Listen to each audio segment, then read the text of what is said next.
Boa tarde, senhoras e senhores. Sejam bem-vindos à teleconferência da Unidas, onde serão apresentados os resultados do segundo trimestre de 2021. Neste momento, todos os participantes estarão conectados apenas como ouvintes, e mais tarde será aberta a sessão de perguntas e respostas, quando serão dadas as instruções para os senhores participarem. Caso seja necessária a ajuda de um operador durante a teleconferência, basta teclar *0. Esta teleconferência possui tradução simultânea para o idioma inglês, e as perguntas poderão ser feitas normalmente por participantes conectados no exterior. Também poderão ser realizadas perguntas pela internet, por meio da plataforma de webcast. Cabe lembrar que esta teleconferência está sendo gravada. O áudio estará disponível no site da companhia em até 24 horas. Caso algum dos senhores não tenha a cópia do release da Unidas, poderá obtê-la no site da empresa, ri.unidas.com.br. Esta teleconferência, acompanhada da apresentação de slides, está sendo transmitida simultaneamente pela internet, também com acesso pelo site da companhia. Antes de prosseguir, gostaria de esclarecer que eventuais declarações que possam ser feitas durante esta teleconferência, relativas às perspectivas dos negócios da companhia, bem como projeções, metas operacionais e financeiras relativas ao seu potencial de crescimento, constituem-se em previsões baseadas nas expectativas da administração em relação ao futuro da Unidas. Tais expectativas dependem do desempenho do setor, do desempenho econômico geral do país e das condições do mercado nacional e internacional. Portanto, estão sujeitas a mudanças. Conosco hoje está o Sr. Luiz Fernando Porto, diretor-presidente, o Sr. Marco Túlio Oliveira, diretor financeiro de Relações com Investidores, e o Sr. Carlos Sarkis, head da divisão de Rent Car. Agora, eu gostaria de passar a palavra ao Sr. Luiz Fernando Porto. Por favor, Sr. Luiz, pode prosseguir.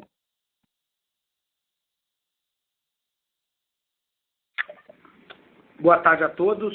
Sejam bem-vindos à teleconferência de resultados do segundo TRI 21 da Unidas. Estão comigo hoje Marco Túlio, nosso CFO e DRI, e Carlos Sarkis, nosso Head de RAC. Antes de entrarmos nos resultados, gostaria de falar de um importante marco na história da companhia. Lançamos o Dia da Sustentabilidade Unidas para celebrar as conquistas das agendas social e ambiental que mobilizaram colaboradores, clientes e parceiros em prol de um ambiente mais saudável e equilibrado para toda a sociedade. Os dados foram mostrados no relatório de sustentabilidade e divididos pelas áreas ambiental, social, reconhecimento dos colaboradores, voluntariado, inclusão e diversidade. E nesse mesmo dia, a companhia lançou o programa Unidas Carbono Neutro, que visa neutralizar toda a emissão de gases de efeito estufa até 2028. Seguindo para o próximo slide, a Unidas realizou a sua campanha do agasalho, no qual 2.000 pessoas em situação de rua foram assistidas com cobertores, kits de higiene e lanches. Além disso, foram mais de 15.000 pessoas assistidas com cestas básicas, correspondendo a mais de 160 toneladas de alimentos distribuídos. Por fim, acrescentamos 14 instituições no programa ELO, totalizando 31 instituições, somando mais de 4.000 pessoas sendo auxiliadas. Enquanto o nosso programa Unidas por um Mundo Melhor já assistiu mais de 21.000 pessoas em 2021. Indo para o slide 4, apresentamos o balanço social da Unidas, que na primeira parte aponta os nossos indicadores de perfis sociais, tanto da população geral da companhia quanto dos nossos líderes. Inclusão e diversidade são temas igualmente importantes no nosso dia a dia, onde estabelecemos como meta ter 13% dos colaboradores acima de 50 anos até 2023. Atualmente são 8%. A companhia possui atualmente 41% de mulheres em cargos de liderança e pretende aumentar este indicador para 51% até 2023. Seguimos investindo na nossa gente. O total de horas de treinamento que as nossas lideranças cumpriram no segundo TRI de 21 foram 10.700 horas, sendo 7 vezes maior do que as horas de treinamento no segundo TRI 20 e 84,4% maior do que as horas do primeiro TRI 21, conforme mostrado na parte inferior. Agora, no slide 5, mostraremos o nosso perfil de frotas ao final do período, que, além de atingir a frota consolidada recorde de 78.608 veículos, alcançou um total de 105.100 veículos em terceirização de frota, sendo a primeira empresa de locação de carros do Brasil a ultrapassar a marca histórica de 100.000 veículos, como demonstrado no gráfico de cima. Já na parte inferior, destaque importante para a frota alugada em ambos os segmentos de locação ao final do trimestre, que apresenta crescimento importante em relação à frota alugada no final do período do primeiro trimestre.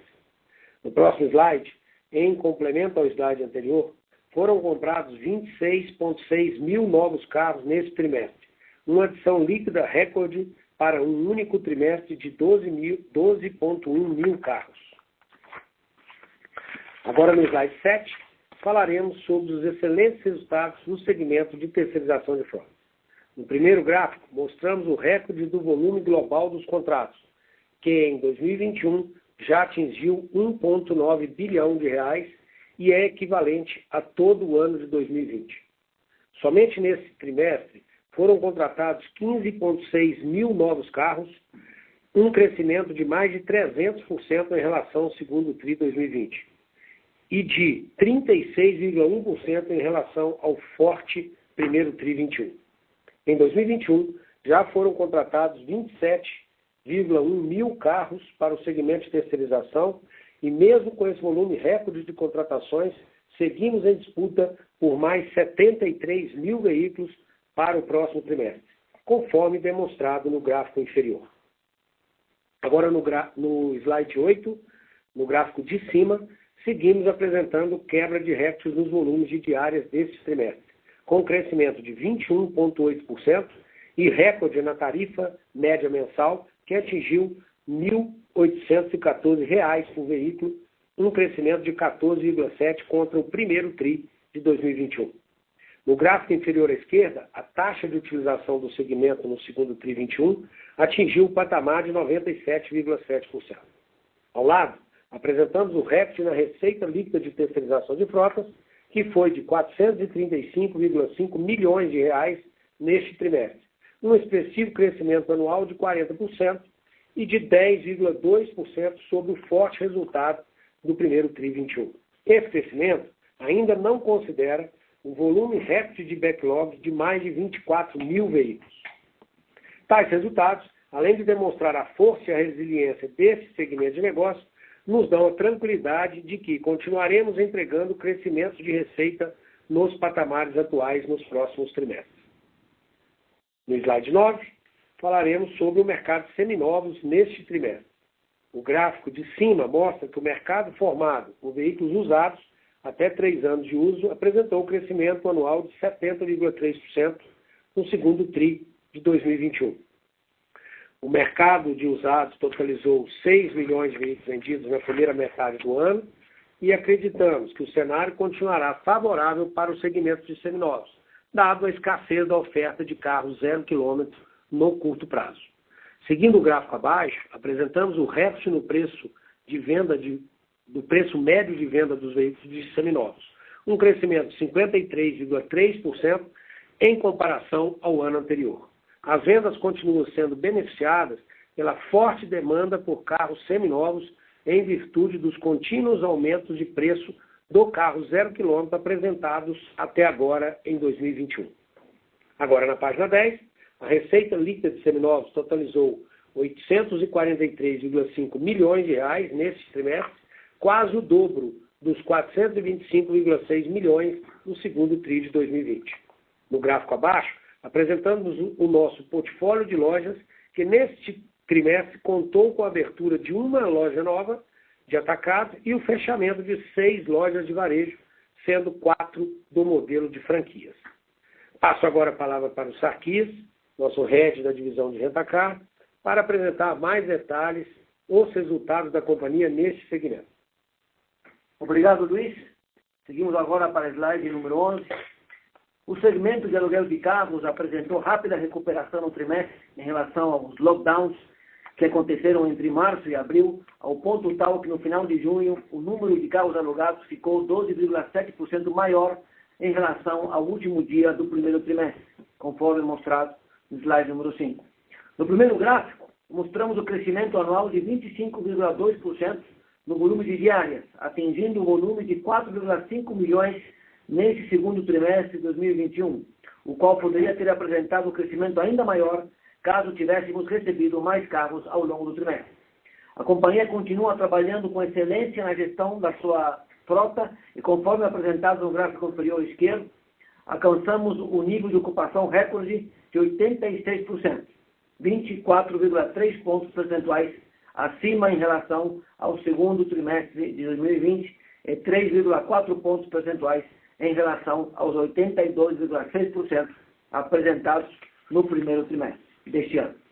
Já no gráfico inferior direito, apresentamos as tarifas médias diárias que cresceram em relação ao ano anterior e atingiram R$ 73,2, uma variação positiva de 45,3% em relação ao segundo trimestre de 2020. Seguindo para a slide número 12, no primeiro gráfico mostramos o crescimento da receita líquida do Rentacar, excluindo as franquias, que neste trimestre totalizou um montante de R$ 299,9 milhões, crescimento de 81,3% em relação ao mesmo período de 2020. No segundo gráfico, mostramos que nos últimos 12 meses foram abertas 59 lojas em nossa rede própria de atendimento, considerando a incorporação de alguns pontos de franqueados, o que representa um aumento líquido de 43 lojas na nossa rede consolidada. Seguimos firmes na execução da nossa estratégia de crescimento de longo prazo, de modo a estarmos cada vez mais perto dos nossos clientes e prontos para capturarmos toda a demanda reprimida pela pandemia, principalmente uma vez normalizada a entrega de carros novos. Por último, gostaria de destacar o crescimento de 5,7% da nossa frota total neste trimestre em relação ao primeiro trimestre de 2021, o que representa uma adição líquida de 3.400 carros, nos dando a certeza de que entraremos com uma inércia de crescimento muito maior no próximo trimestre. Passo a palavra agora para o Marcos, nosso CFO da RI, para complementar os resultados financeiros. Boa tarde a todos. Obrigado, Sarquis. Passando para o slide 13, tenho o prazer de destacar que seguimos quebrando os recordes em EBITDA e margem. O EBITDA recorrente consolidado do segundo trimestre de 2021 alcançou um novo recorde de 557,2 milhões de reais, com um crescimento de mais de 2,5 vezes o segundo trimestre de 2020, e crescimento sequencial de 5,5% em relação ao EBITDA do primeiro trimestre desse ano. Já a margem EBITDA consolidada apresenta novo recorde de 75,4%, uma expansão de 32 pontos percentuais versus o ano anterior. Destaque para a margem de seminovos, que apresentou margem EBITDA recorde de 19,3%, aumento de 17,3 pontos percentuais em relação ao segundo trimestre de 2020 e crescimento sequencial de 5 pontos percentuais em relação ao primeiro trimestre de 2021. No slide 14, seguimos apresentando recorde do EBIT consolidado, que totalizou um montante de 419,2 milhões de reais, quase 6 vezes o EBIT do segundo trimestre de 2020. E olhando para o primeiro trimestre, o EBIT consolidado totalizou 831,1 milhões de reais, superior aos 809,2 milhões de reais de todo o ano de 2020. Já a margem EBIT no segundo trimestre de 2021 apresentou expansão de 44,1 pontos percentuais para 56,7%, beneficiada pela margem EBIT de ambos os segmentos. Em aluguel de carros, com expansão de 80,1 pontos percentuais, atingindo 51,9%, e em terceirização de frotas, que apresentou margem EBIT de 60,1 pontos percentuais, 60,1%, expansão de 25,2 pontos percentuais.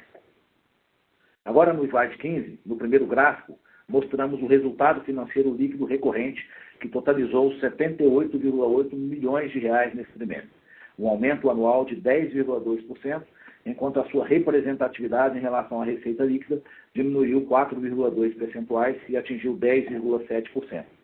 No gráfico abaixo, destaco mais uma vez o recorde do maior lucro líquido recorrente para um trimestre.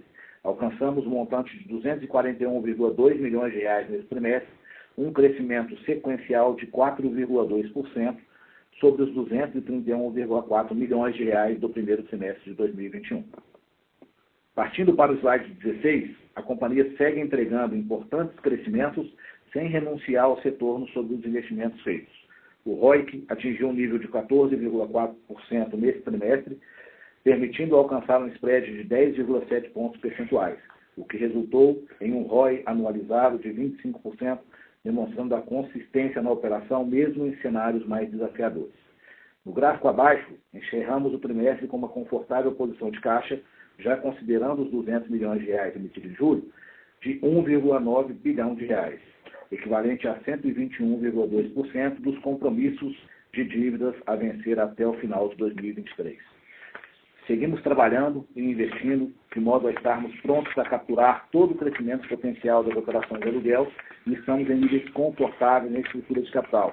Esse trimestre, atingimos a alavancagem medida pela dívida líquida sobre o EBITDA recorrente anualizado de 2,3 vezes. Devolvo agora a palavra para o Luiz. Obrigado, Marco. E antes de irmos para a nossa sessão de perguntas e respostas, gostaria de dar as minhas considerações finais.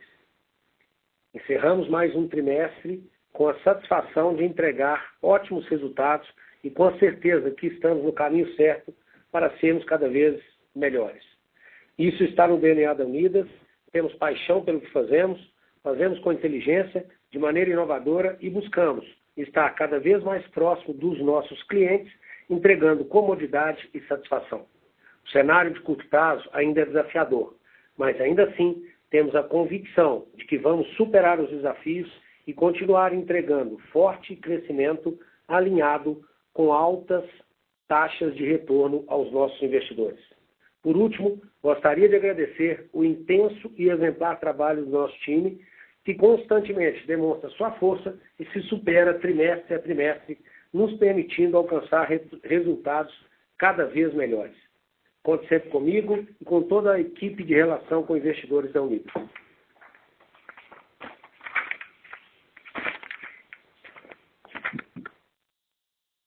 Senhoras e senhores, iniciaremos agora a sessão de perguntas e respostas com analistas de investimentos e investidores. Para fazer uma pergunta, por favor, digite *1. Para retirar a sua pergunta da lista, digite *2.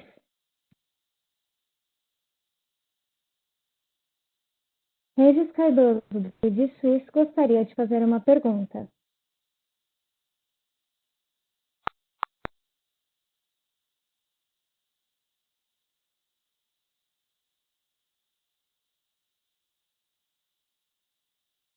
Lucas Barbosa, do Santander, gostaria de fazer uma pergunta. Oi, boa tarde, Luiz, Marcos, Sarkis.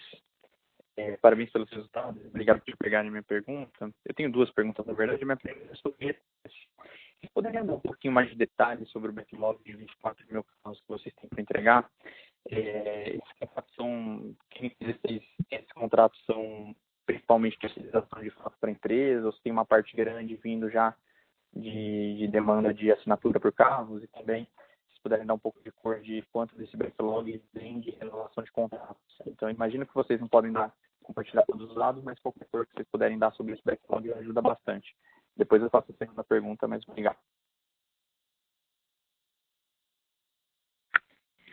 Lucas, eu que agradeço a pergunta aí. Esse aí são carros que nós já temos contratos assinados. Desses, 4.500 já estavam, inclusive, conosco, né, em processo de implantação. Então, já vão entrar em operação no curto prazo, ou já devem ter entrado hoje. Nós não temos abertura aqui por produto, né, da onde vem, mas o que eu posso te dizer é que todos os nossos canais estão com recordes de venda. Então, é um movimento do setor como um todo, né? Existe uma demanda muito forte vindo de todos os tamanhos de clientes e em todos os produtos, alinhado à maior plataforma de produtos do Brasil, né? Unidas hoje, sem dúvida nenhuma, tem hoje uma solução completa aí para os clientes, tanto pessoa física como jurídica, né, no negócio de terceirização de frota, inclusive com caminhões também oferecendo para os clientes. Então, alinhando esses dois contextos, né, a nossa plataforma de produtos, a nossa força comercial com uma demanda muito forte, acontece uma explosão de venda, como vocês estão acompanhando aí nos últimos trimestres.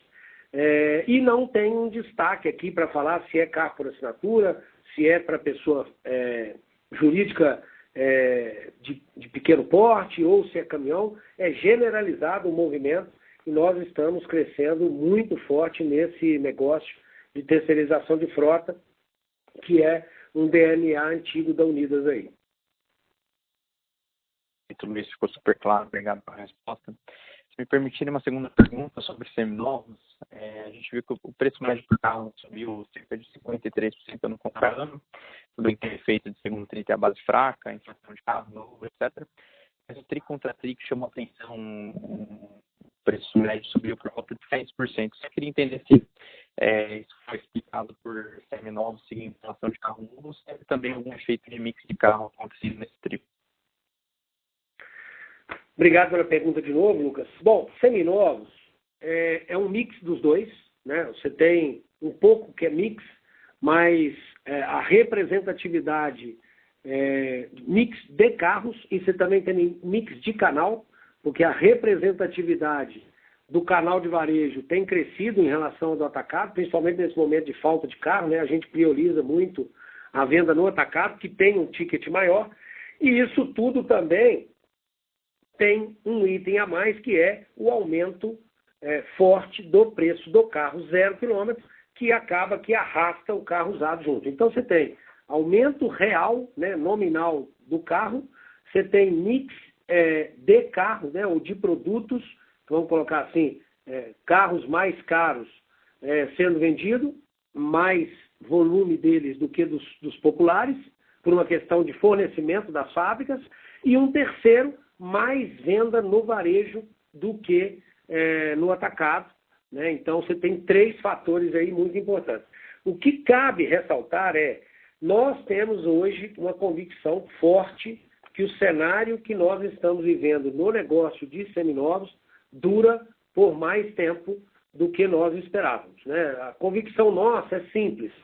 Você tem um ciclo já de 2018, 2019, 2020, com vendas de veículos 0 km abaixo das expectativas do mercado, e isso vai gerar menos oferta de seminovos para os próximos anos, porque a média dos carros usados no Brasil, eles começam a entrar para a venda no segundo, terceiro e quarto ano, e alguns até no quinto.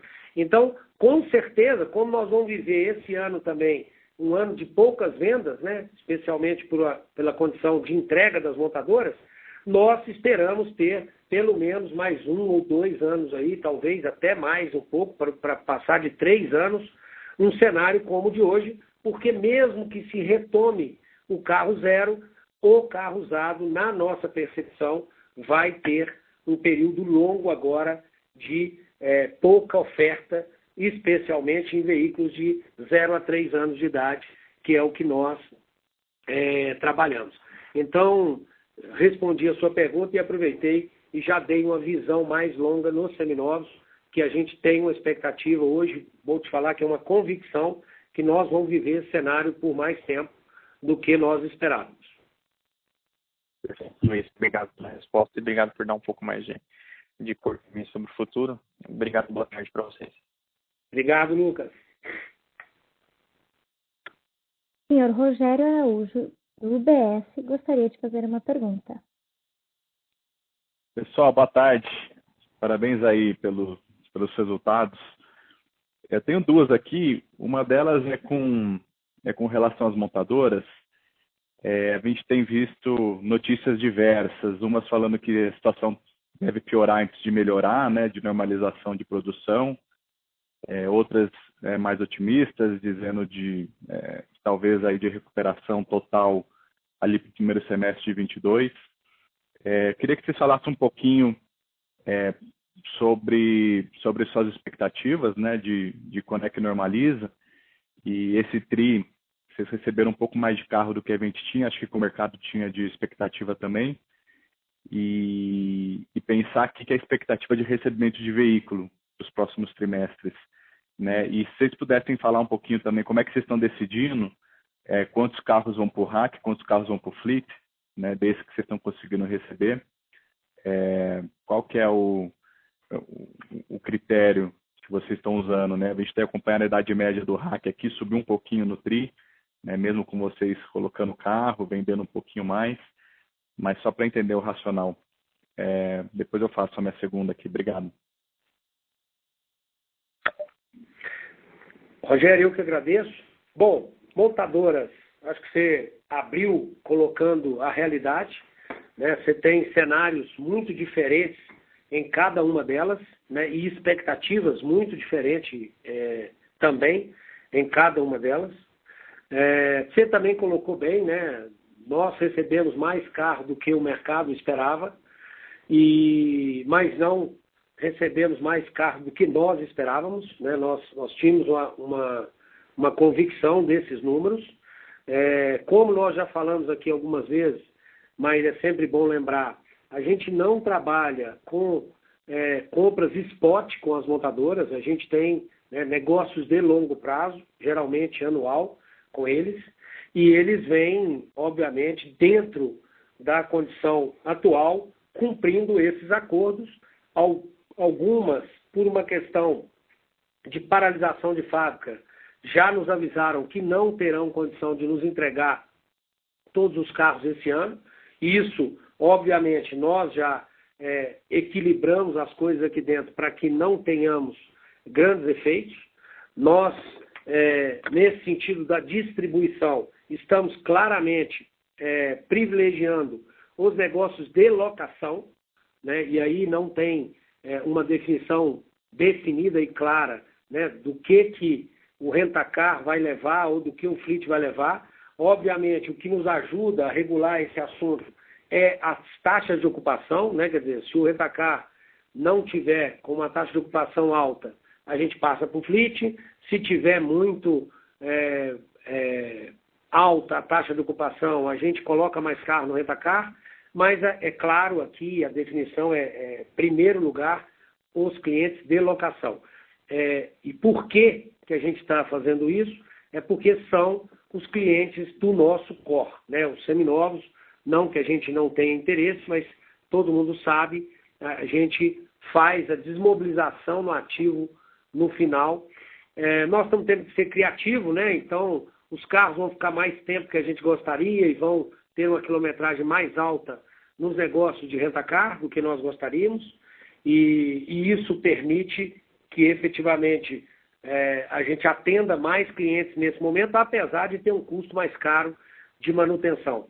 Então, as expectativas para os próximos trimestres é de continuar recebendo um volume satisfatório de carros.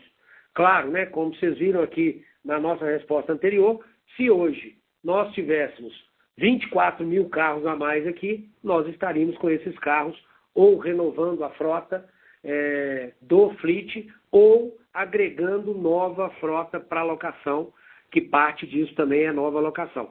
Sem contar uma demanda retraída no rentacar. Então, nós temos aqui um grande número de carros que nós precisaríamos nesse momento, está longe da solução. Nós, como expectativa, trabalhamos com o que as montadoras nos dizem e a expectativa é essa mesmo. As coisas devem se normalizar mais para o segundo tri do ano que vem do que para o final deste ano. Então, nós trabalhamos com essas expectativas, o que não significa que daqui até lá nós não vamos receber carros, que nós vamos ter alguma coisa no sentido de paralisar o nosso crescimento. Não.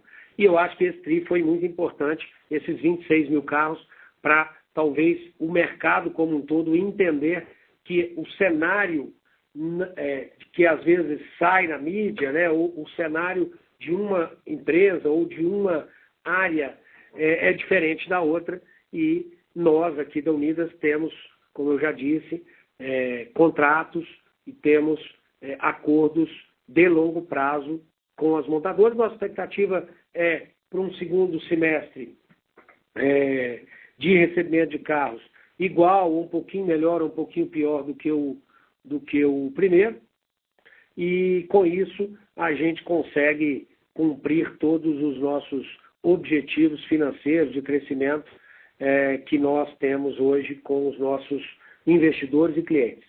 Então, estamos num momento delicado, sem dúvida nenhuma, mas com expectativas boas. Estamos mantendo todos os investimentos para que, efetivamente, quando se resolva e venha carros a mais para nós possamos imprimir um crescimento ainda mais forte e aí sim ganhar uma alavancagem operacional e manter essa rentabilidade, né, nos 3 pilares do negócio: terceirização, aluguel e seminovos, por um longo período, que é o que nos interessa, porque nós nunca tivemos uma rentabilidade tão grande, né, e nós nunca tivemos crescimento com rentabilidade nesses níveis na indústria, e a nosso objetivo aqui dentro da Unidas é 100% foco para manter isso por um longo prazo, e a gente acha que isso é possível, quanto mais com os sinais que eu disse dos seminovos manterem por um longo tempo esse cenário de rentabilidade. Então, estamos vivendo um momento muito único, né, no sentido de entrega de carros, e a nossa expectativa é essa que eu já disse aí, Rogério, para vocês. Distribuição entre Fleet e RAC, não temos nada formatado aqui dentro, mas entre os negócios, a gente privilegia os negócios de locação em detrimento aos seminovos, porque é o que efetivamente vai nos trazer longevidade no negócio, e quando tiver carro a gente vende muito mais. A gente poderia estar vendendo aqui 2,5 vezes o número de carros se nós tivéssemos disponibilidade de veículos usados. E quando tiver, o mercado vai estar aí, e a gente acredita que esse mercado ele é sólido e é de longo prazo. Perfeito, está claríssimo. Obrigado. Minha segunda pergunta é com relação à necessidade de aumento de tarifas, né, com esse aumento de preço de carro e também com o aumento de juros. A gente tem visto já um aumento relevante versus pré-Covid ali no Fleet Rental, né, e a gente está vendo a média, né? Então, se vocês pudessem falar um pouco na margem, quanto é que vocês têm fechado as tarifas, né, ou a variação, quanto maior tem sido as tarifas hoje versus pré-Covid no mesmo veículo, e também a expectativa de vocês de tarifa no RAC, né? A gente já viu quase que uma recuperação pré-Covid. Se vocês pudessem falar se a expectativa é que aumente mais, né, por conta desses repasses necessários aí, e quando é que é a expectativa de vocês que isso aconteça. Obrigado. Obrigado a você, Rogério. Vou falar de terceirização, depois o Sarkis fala do Rentacar, mas você também colocou muito bem a visão completamente certa, que é o seguinte: sem dúvida já subiu as tarifas, né? Já subiram as tarifas, cada trimestre está aparecendo, e vai continuar esse movimento se, né, esse cenário de juros que se apresenta, né, e de aumento de carros continuar pelos próximos trimestres. Então, é um movimento que não tem jeito de ser diferente, porque nós também já dissemos aqui, mas é sempre bom relembrar, a Unidas não vai abrir mão de rentabilidade por qualquer outra estratégia, né? Nosso negócio é um negócio muito bom, se bem administrado e gerando muita margem e muito caixa, porque ele demanda investimento, né? É um negócio que cresce muito, então demanda caixa. Então, nós estamos sim repassando para as tarifas de terceirização de frota todos os aumentos que a indústria está sofrendo nesse momento. No outro lado, o que a gente tenta fazer para mitigar e ser competitivo, que é o que a gente tem para fazer, é reduzir os nossos custos administrativos e operacionais, é um trabalho intenso e contínuo aqui dentro para que a gente possa mitigar um pouco essas altas, né, que vão acontecer sem dúvida nenhuma na depreciação e nos juros, combatendo com o que a gente tem controle, que é o administrativo e o operacional. Mas, infelizmente, quando o que a gente domina e as reduções nesses pilares administrativos e operacional não conseguem ser suficientes para combater os aumentos de juros e depreciação, acontece uma alta, e isso, na nossa percepção, pelo menos até o final desse ano, vocês vão poder esperar aí altas vindo dos negócios de terceirização de frota. Sobre o Rentacar, o Sarquis pode falar mais para vocês. Rogério, obrigado aí pela pergunta, né? Sobre o Rentacar, né? Bom, vocês estão vendo aí uma evolução da tarifa, né? Mas ainda a tarifa do Rentacar ela está impactada de forma razoável pelo mix de clientes que tem dentro da tarifa, né? Então, obviamente que a alocação de longo prazo tem uma tarifa menor do que a tarifa de curto prazo, né? Do que a alocação de curto prazo, né? Se o Rentacar tivesse um mix semelhante ao que tivemos no segundo trimestre de 2019, ano normalizado sem Covid, a tarifa desse trimestre teria sido entre 7% e 10% maior.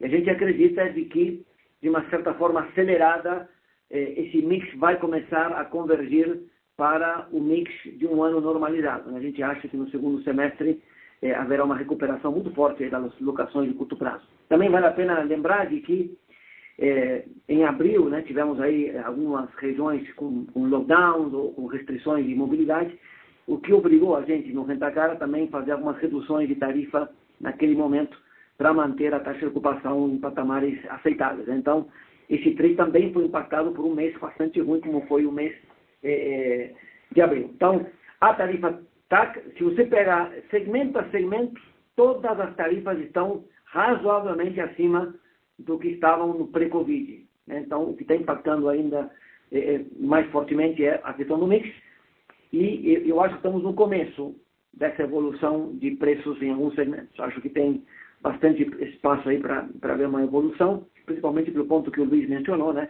A gente acha que deveria se normalizar no segundo trimestre do ano que vem a questão da oferta de carros, havendo menos carros do que a gente gostaria de ter, né? Claramente isso vai impactar, obviamente, a evolução dos preços, né? Perfeito, senhores. Faz sentido. Se eu puder um follow-up, dá para imaginar vocês ter algum target de retorno maior do que o histórico por conta dessa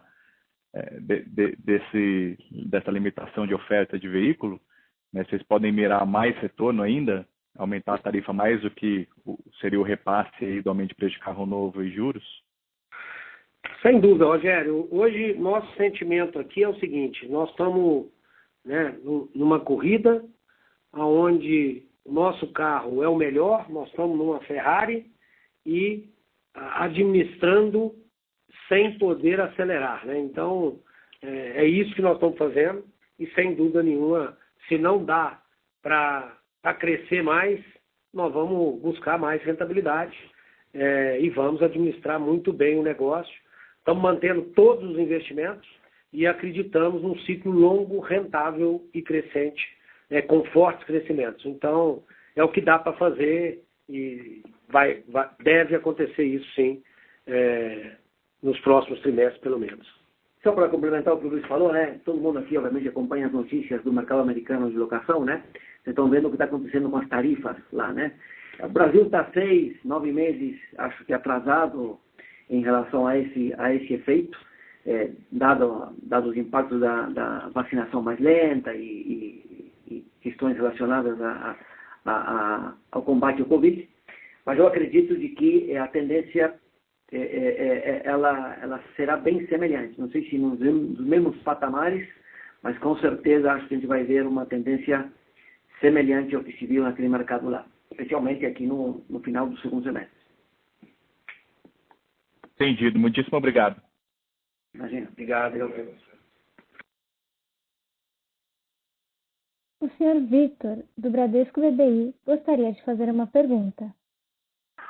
Oi, boa tarde, parabéns pelos resultados. Eu tenho duas perguntas. A primeira, voltando ao tema de montadoras, queria entender do lado de vocês, né, como que vocês estão vendo a estratégia da Stellantis, né, tentando puxar as marcas francesas, né, agora que está debaixo do mesmo guarda-chuva.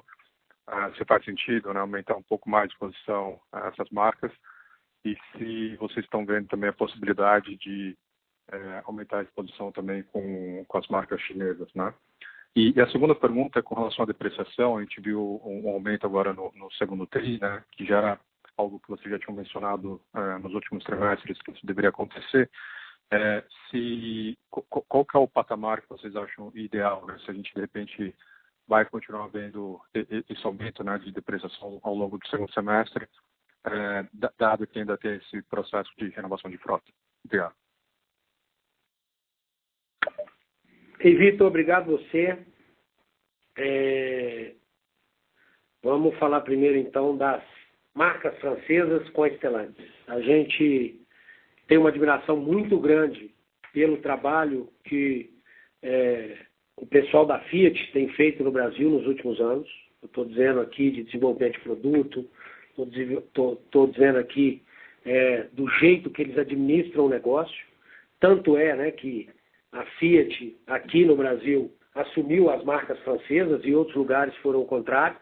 Acho que eles estão fazendo uma belíssima integração do negócio e nós estamos achando que as marcas francesas podem ser players importantes com a gestão da Stellantis a partir de agora. Então, nós já compramos alguns carros deles, né, apostando neste conceito. A nossa visão é sempre uma visão de médio e longo prazo, quando a gente faz uma aposta em veículos, né? Ainda tem muito a se fazer, mas aumenta o marketing em cima das marcas. A rede, com certeza, será outra, né? As marcas francesas tinham uma rede muito pequena, então eles devem ampliar e a gente acredita que esses carros são muito bons na operação. Então não era um problema de produto, eu acho que era mais um problema de percepção de marca, de gestão de rede, uma série de coisas que a gente acredita que agora a Fiat faz isso muito bem para eles. Então, sim, a gente acredita, por esses motivos que eu estou dizendo, e nós já fizemos algumas encomendas de carros e alguns já estão nas nossas lojas. Bom, sobre as marcas marcas chinesas, no Brasil não sobrou muita marca hoje, né? Quer dizer, nós temos aí a Jax, que não tem produtos muito alinhados com o nosso, e você tem aí a Caoa, né, que aí faz um belíssimo trabalho também no Brasil. Nós ainda não temos marca chinesa no nosso portfólio, mas já estamos falando em algumas conversas com a Caoa, alguma coisa nesse sentido, mas eles não têm também muito volume para este momento. Então, chinês, nós infelizmente não temos opções no Brasil, né? E os franceses agora, sob a gestão da Stellantis, nós acreditamos muito na evolução dessas marcas, porque os produtos não têm problema, eles são bons. O que faltava, eu acho que era gestão de rede, uma visão mais de marketing e de gestão do negócio, e aí a Stellantis está dando um show aí, eu acho que está todo mundo vendo. Bom, sobre a depreciação, nós sempre fomos, né, muito conservadores nisso, estamos há 5, 6 anos trabalhando dessa maneira. É um custo que a gente só vê quando vende o carro, então ele não faz mal para o negócio e a gente acha que essa é uma ferramenta importante para a gente prolongar esse ciclo de rentabilidade aí no negócio como um todo e no negócio de seminovos especificamente. Então, a gente acredita que viveremos um ciclo mais longo aí de depreciação subindo, mas depende muito da dinâmica de chegada de carros, do preço das tarifas e também da dinâmica de rentabilidade que a gente vai imprimir nos próximos trimestres. Então, eu diria que vamos ser conservadores em depreciação e vamos, com isso, tentar perpetuar ao máximo esse ciclo de rentabilidade que a gente está vivendo. Tá ótimo, obrigado. Obrigado a você, Vitor. Regis Cardoso, do Credit Suisse, gostaria de fazer uma pergunta. Obrigado, pessoal. Desculpa pela chamada anterior, tive um problema na conexão. Bom dia, Luiz, Marcos, está aqui. Duas perguntas do meu lado. A primeira é um follow-up nessa discussão da depreciação. Eu queria entender um pouco a dinâmica entre os segmentos, né?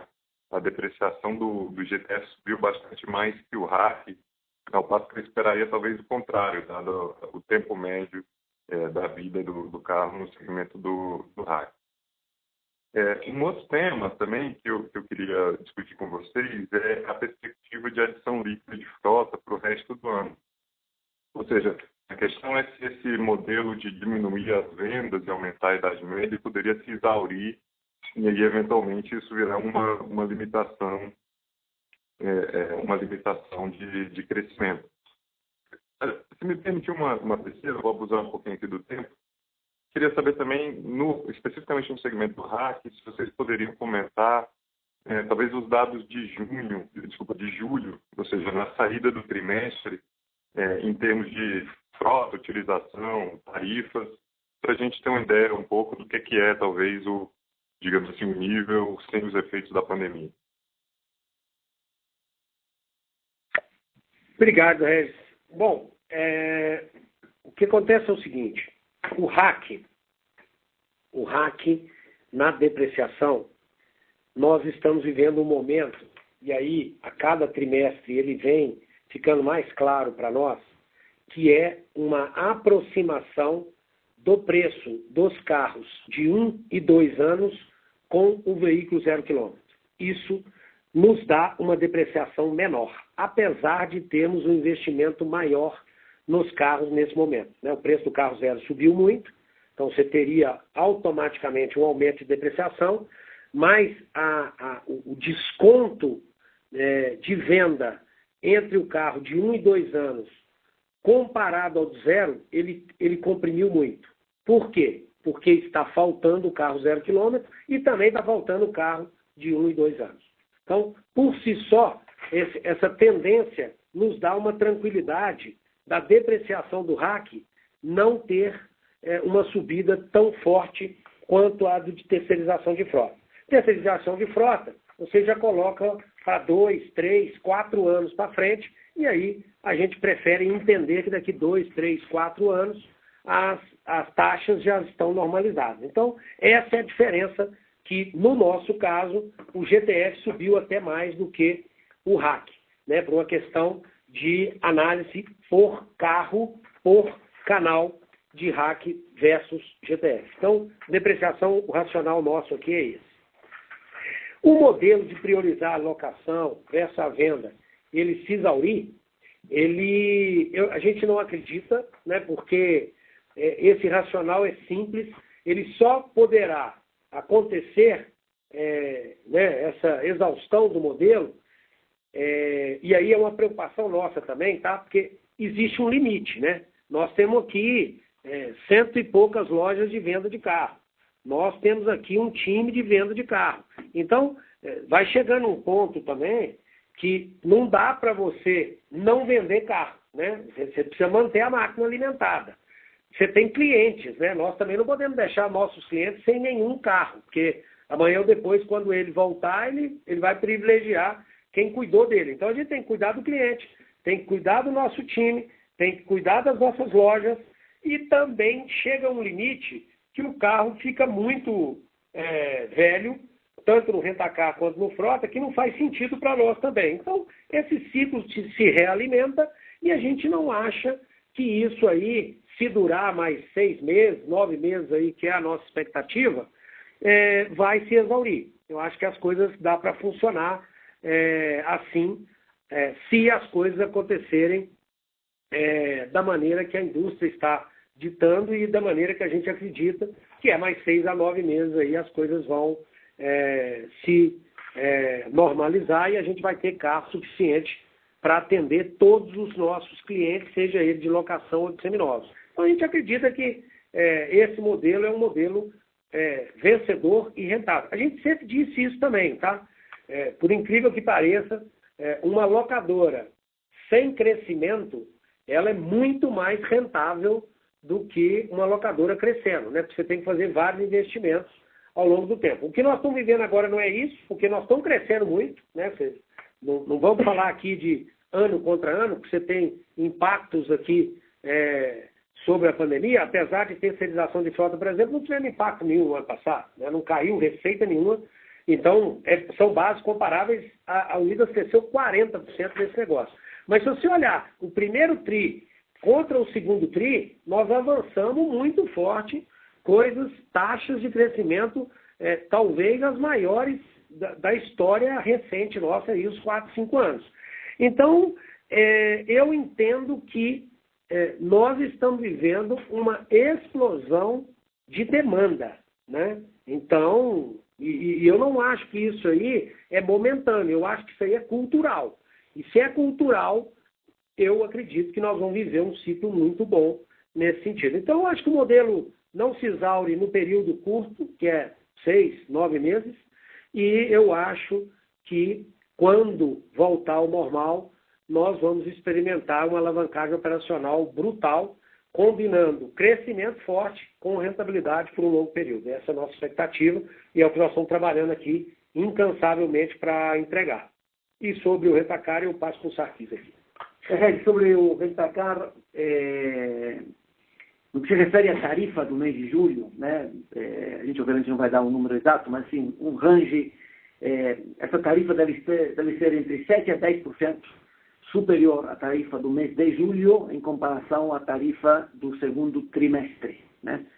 Então, pega a tarifa do segundo trimestre, a de julho, em particular, deve estar aí entre 7% a 10% superior, né? E aqui sim, né? Também muito impactado pelo mix, esse mix pela falta de carros, né? Porque a demanda, no mês de julho em particular, foi muito superior à nossa oferta de carros, né? E em termos da oferta de carros, essa aí a gente conseguiu crescer um pouco menos do que esse crescimento de tarifa, um pouco menos do que esse range que eu te passei. Mas cresceu também. A frota de julho cresceu. A frota disponível cresceu. Em torno de 5%. Tá legal. Muito claro. Obrigado, pessoal, pelas respostas completas. Um bom dia. Parabéns pelos resultados. Obrigado, Fernanda, do BTG Pactual, gostaria de fazer uma pergunta. Oi, pessoal. Parabéns pelo resultado. Obrigado pela oportunidade. Queria explorar um pouquinho o tema de margem. No ano contra ano, vocês tiveram uma expansão boa de margem, mas quando a gente vai no segundo TRI, ela sofreu um pouquinho, principalmente no GTF. Eu queria entender o que foi isso, se é feito de unidade livre, que tem uma despesa um pouco maior. Enfim, queria pegar um pouco mais de cor. E o segundo ponto, aprofundando um pouco mais no RAC, se vocês puderem falar um pouquinho como é que tem sido a evolução por segmentos, se o aeroporto já começou a voltar com a retomada da economia, e que tem puxado aí esse aumento de 5% que o Sarquis falou agora. Obrigada, de volume. Obrigada. Fernando, obrigado você. Bom, margem GTF caiu um pouquinho TRI contra TRI, porque, primeiro, tem uma série de custos que vem impactando o curto prazo, né? Primeiro deles manutenção, obviamente. As renovações dos nossos carros, elas estão estendendo mais do que o período contratual, e aí você pega, os maiores custos estão na reta final, né? O carro começa a trocar amortecedor, começa a trocar pneus. Então, isso está comprimindo muito. Nós temos problemas ainda sérios de logística, tá, gente? Assim, para entregar um carro hoje, a gente demora muito mais do que no passado, porque algumas fábricas não têm o período inteiro funcionando, você tem restrições ainda por causa do Covid. Então, a vida não tá fácil de operar também, não. Então, e também, né, imagina, se nós conseguíssemos colocar esse backlog para rodar, ele diluiria um custo muito importante, porque quando você implanta o carro, nos 3, 4 primeiros meses, você não gasta nada de operação.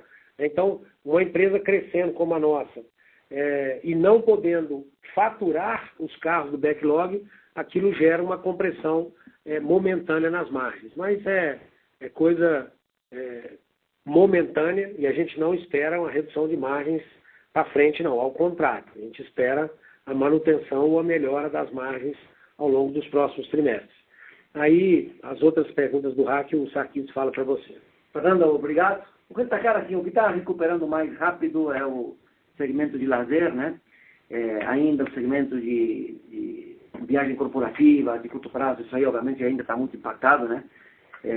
A mesma coisa com o mercado aí de carro reserva, também está impactado pelo fato de que ainda a mobilidade não voltou para os patamares pré-Covid. Mas o segmento pessoa física claramente está crescendo com muita força.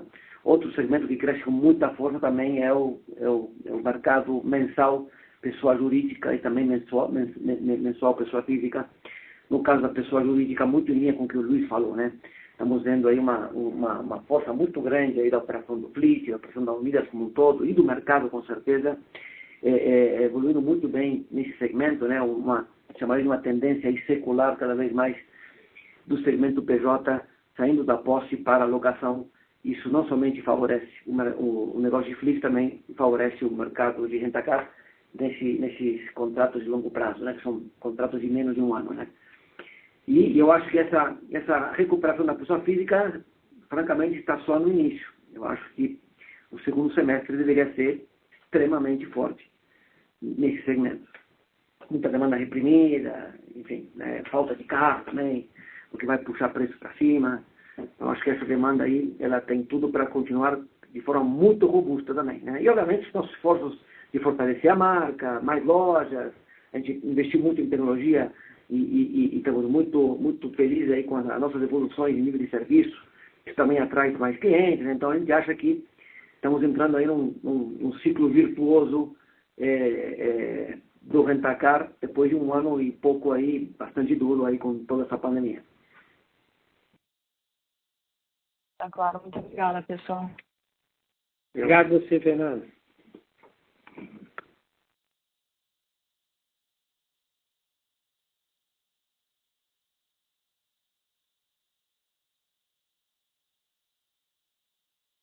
Fernando, do JP Morgan, gostaria de fazer uma pergunta.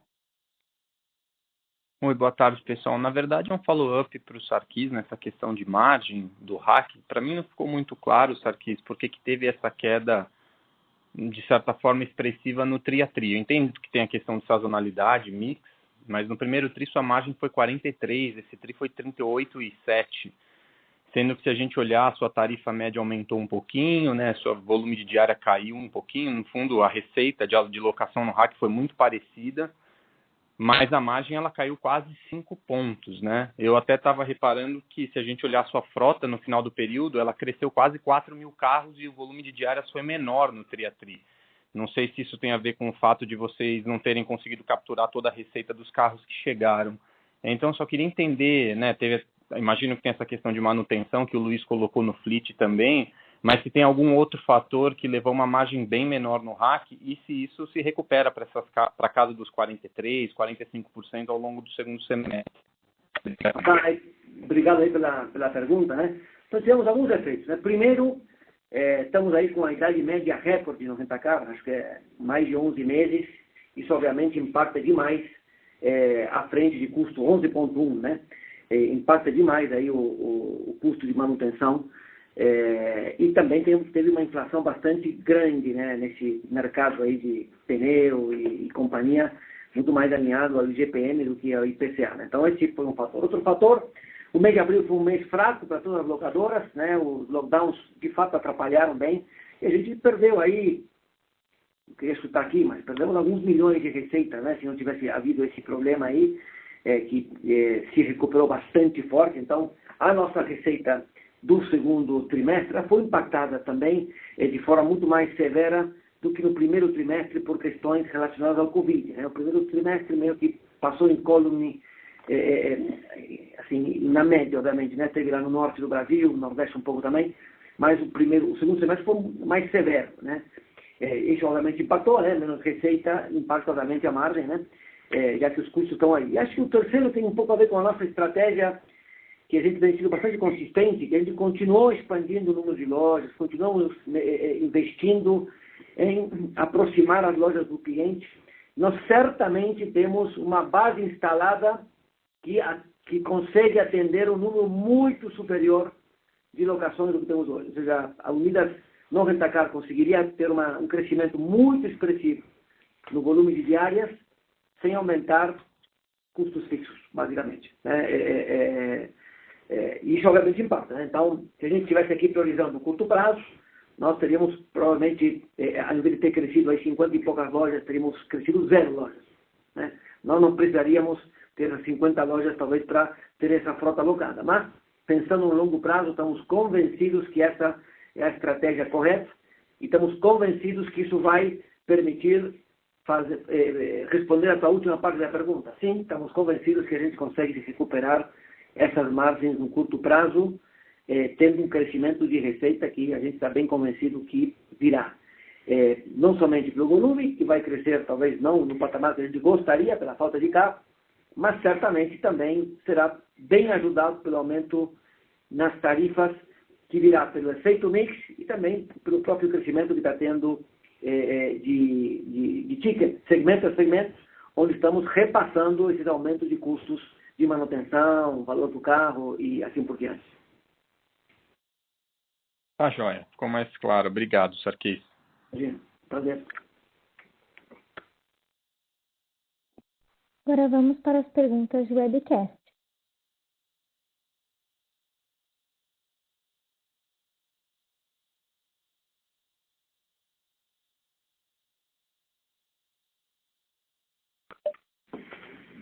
Bom, temos então algumas perguntas do webcast. Vou fazer as perguntas, algumas delas já foram respondidas, então a gente vai para apenas aquelas que não tiveram resposta. Temos 2 perguntas aqui a respeito do Rent-A-Car, do Joaquim, do BCI. Passo para você, Sarquis. A primeira delas, ele fala que a taxa de ocupação no RAC foi de 86%. O quanto é sustentável esse patamar? E qual é o patamar máximo que a gente poderia aceitar com uma boa operação no Rent-A-Car. A segunda, já te passando também aqui, do próprio Joaquim, o quanto mais pode se acrescentar a idade média do Rent-A-Car. Tem algum patamar que a gente sabe máximo que a gente pode vender o carro? Obrigado, Joaquim, aí pelas perguntas. Sobre a taxa de ocupação, a resposta é sim, a gente acha que é sustentável. Como você tem uma frota bem mais velha como a que temos hoje, isso impacta a taxa de ocupação, porque isso acaba aumentando aí o percentual dos carros que ficam em manutenção, né? Quando você tem uma frota nova, esse percentual costuma ser bem inferior, né? Isso acaba, no nosso caso aqui, a gente não abre esse número, mas certamente a taxa de ocupação ficaria até mais, deveria ficar até melhor se a frota média do Rent-A-Car em termos de idade fosse mais jovem, né?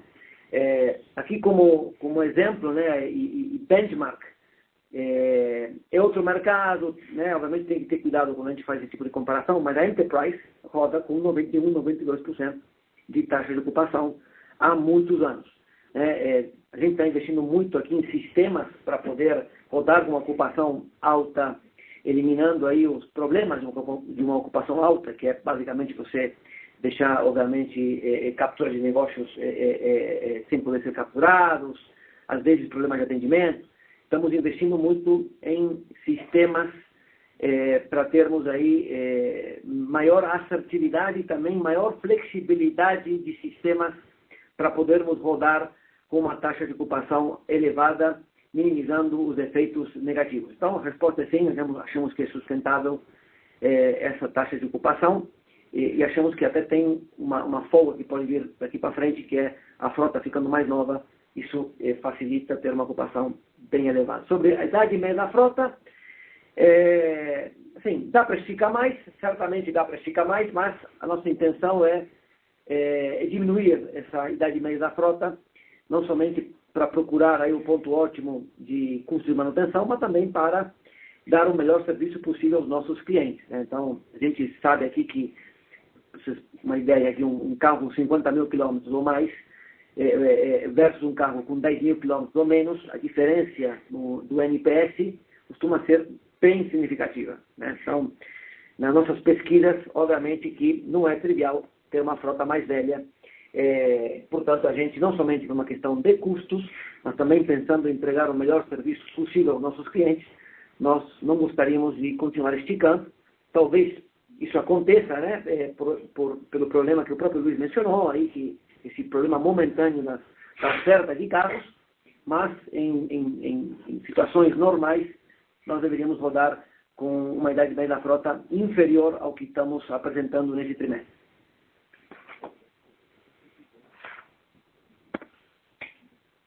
Obrigado, Sarkis. A próxima pergunta, aqui, ela vem do... Um minuto. A próxima pergunta, ela vem do Lucas Ribeiro, da Saga Capital. Vocês podem falar um pouco mais sobre a divisão de pesados? Qual é a volumetria que vocês já estão alcançando? Como isso tem evoluído na empresa? Qual é a ambição que estão alocando nessa frente? Lucas, obrigado pela pergunta. Bom, hoje nós devemos estar próximos de 1.000 itens de pesados entre caminhões e máquinas na companhia. Também não é segredo, né, para o mercado que a Unidas já atua nesse negócio há mais de 10 anos, então nós já cumprimos 2 ciclos completos, né, então já vendemos caminhões, já vendemos máquinas. Ainda é um negócio pequeno em comparação aos outros negócios, mas eu posso aqui de primeira mão já anunciar que no início do mês passado, desse mês agora, perdão, nós contratamos o nosso head da área de pesados, é o Fernando Guimarães. Ele é um executivo, né, experiente nesse negócio, e que a nossa expectativa é que nos próximos trimestres a gente já possa começar a divulgar os nossos dados da área de pesado como uma unidade de negócio. Então, agora fica oficial que nós vamos ter uma terceira unidade de negócio, a unidade de negócio de pesados, com uma ambição muito grande e uma ambição de participar de forma relevante desse negócio, como todos os outros que a Unidas entra. A gente quer pensar sempre nesses principais pilares nossos: forte crescimento com rentabilidade. Então, o que eu tenho para colocar para vocês de pesado é isso, tanto no volume quanto na ambição. Muito obrigado, Lucas, aí pela pergunta. Obrigado mais uma vez, Lucas, pelas perguntas. Essas eram as perguntas que a gente tinha no webcast. As demais, aqui a gente tinha mais algumas, mas como eu disse, a gente já passou e discorreu sobre ela. Qualquer outra dúvida, o RI da companhia está à disposição. Muito obrigado, pessoal. Boa tarde.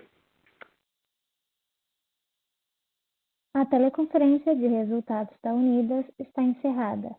Agradecemos a participação de todos. Tenham um bom dia. Obrigada.